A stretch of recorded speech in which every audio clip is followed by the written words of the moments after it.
Salut à tous, c'est Tibbs. Alors aujourd'hui, on se retrouve pour une petite vidéo. Alors, je vous avais promis il y a un petit moment une review de mon Glock Marui. Donc, c'est le Glock 17 Marui.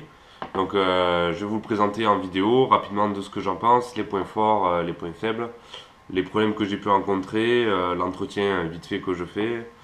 Et voilà, déjà, ce sera pas mal pour un Glock. Donc, ce Glock 17 Marui, ça fait bien 2 ans que je l'ai, voire 3 ans maintenant. Je pense que c'est plus proche des 3 ans que des 2. J'en suis très content pour le prix. Alors à l'époque c'était 160 euros donc sur Airsoft Entrepôt. Maintenant apparemment ils ont des problèmes de licence. Marui donc n'a plus les licences apparemment donc il n'y aurait plus de Glock Marui pour l'instant. À voir par la suite ce qui va se passer. Donc moi à l'époque je l'avais payé 160 euros et je crois que c'était 25 ou 30 euros les chargeurs donc j'en ai 3 supplémentaires. Voilà donc c'était un prix élevé pour un PA mais bon quand je vois le temps que j'ai passé et ce que j'y mets dans la gueule, je me dis que 160 euros, c'est pas cher payé.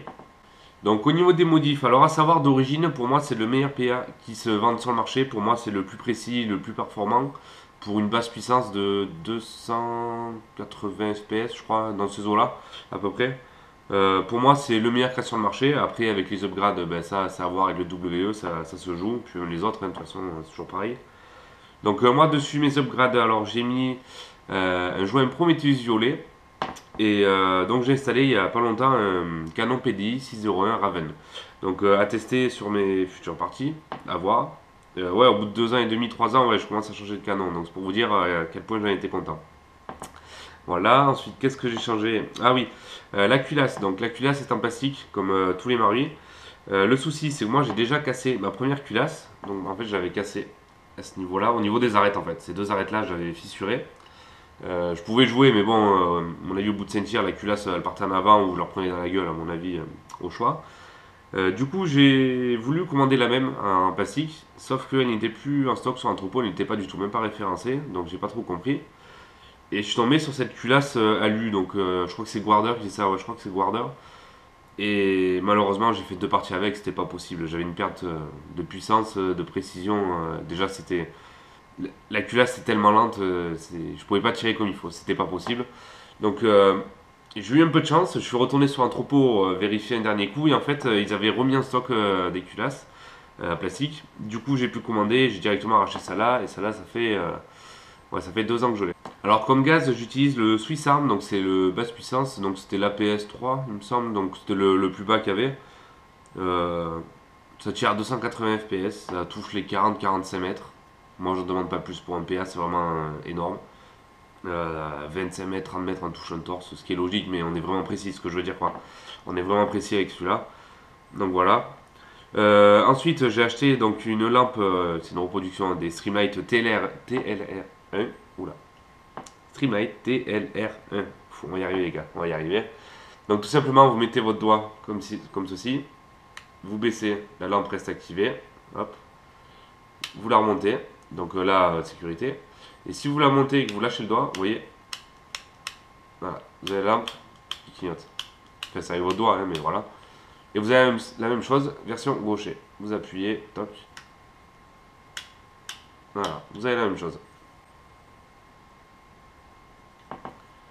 Ensuite, concernant été, hiver, dégazage, pas dégazage, tire, tire pas. Tout simplement, j'ai pas trouvé mieux que les Marui pour ça. Je vous explique, j'ai fait une partie, donc c'était à Grenoble, donc c'était ben, quand j'avais acheté le globe justement. C'était bien après. On avait fait une partie, on était tombé à moins 5 degrés, si je me rappellerai tout le temps, moins 5 degrés pour jouer. Et je voyais tout le monde qui tirait avec ses PA, qui dégazait de partout, tout ça. Et moi, non, moi j'étais le seul, enfin pas le seul, mais tous ceux qui avaient des Marui pouvaient jouer facilement à moins 5 degrés. Donc moi, j'ai pas eu ce problème-là. Ensuite, le seul problème que j'ai eu au niveau du gaz, par contre, moi c'est l'inverse, c'est quand il fait trop chaud. Donc, je sais pas, une après-midi on avait joué, donc je sais pas, il devait faire 33, 34 degrés, voire 35. Et comme des cons, la pause de midi, on a posé les affaires en plein cagnard, bien sûr, et nous, comme des connards, ben, on a laissé le Glock en pleine chaleur. Et je me rappelle toujours cette histoire. J'en ai un collègue à nous qui vient nous voir avec le même Maru que nous, que moi et mon binôme, j'ai fait mon ancien binôme Jordan. Et il y a un collègue à nous qui vient nous voir, et qui nous dit putain, il fait chier, mon Glock qui tire pas, machin. Donc nous, on commence à rigoler, donc je prends son Glock pour essayer. Et en fait, ça tirait un coup, mais la culasse fixe. Ça tirait un coup et à chaque fois il fallait recharger, recharger, recharger à chaque fois. Donc moi, bien sûr, pour l'emmerder, je dis, oh, de toute façon, ton Glock c'est de la merde, machin, regarde, on essaye le mien. Le mien, ça fait la même chose. Et du coup, la barre de rire énorme. Et ensuite, il y avait mon binôme, mon ancien binôme Jordan, qui là s'est foutu littéralement de notre gueule, qui a sorti le sien et qui a fait la même chose. Et là, on a pris un fou rire général, et du coup, on a dû mettre les Glocks et les chargeurs dans la glacière. On a mis les Glocks et les chargeurs dans la glacière pour que ça puisse descendre en température, pardon, et tomber en puissance. Mais c'était vraiment une histoire de malade, on avait vraiment rigolé ce jour-là. Mais sinon, pas de soucis de gaz, hein. Franchement, vous prenez la PS3 de Suisse, franchement, ça va super bien, il n'y a pas mieux. Voilà, qu'est-ce que je pourrais vous dire de plus? Si, j'ai changé les mires, donc ça c'est fourni d'origine. Vous voyez, elles sont, je sais pas si vous allez bien voir, mais elles sont fluorescentes. Normalement elles sont blanches, mais elles sont fluorescentes, donc ça pour la nuit c'est pas mal.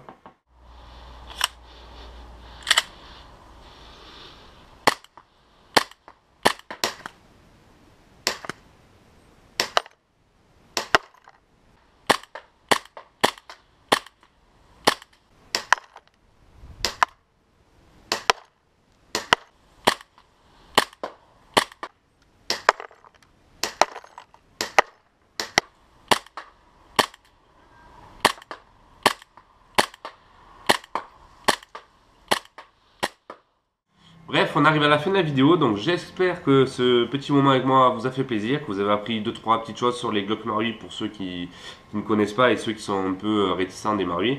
Voilà, au moins vous savez un peu tout. N'hésitez pas à lâcher un petit pouce bleu, à vous abonner à ma chaîne si c'est pas fait, ça fait toujours plaisir de voir des abonnés un petit plus.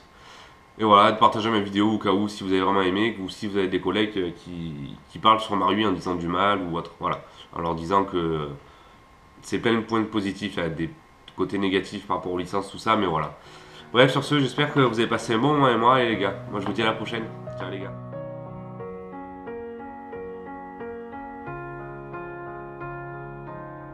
You were the shadow to my light. Did you feel us? Another star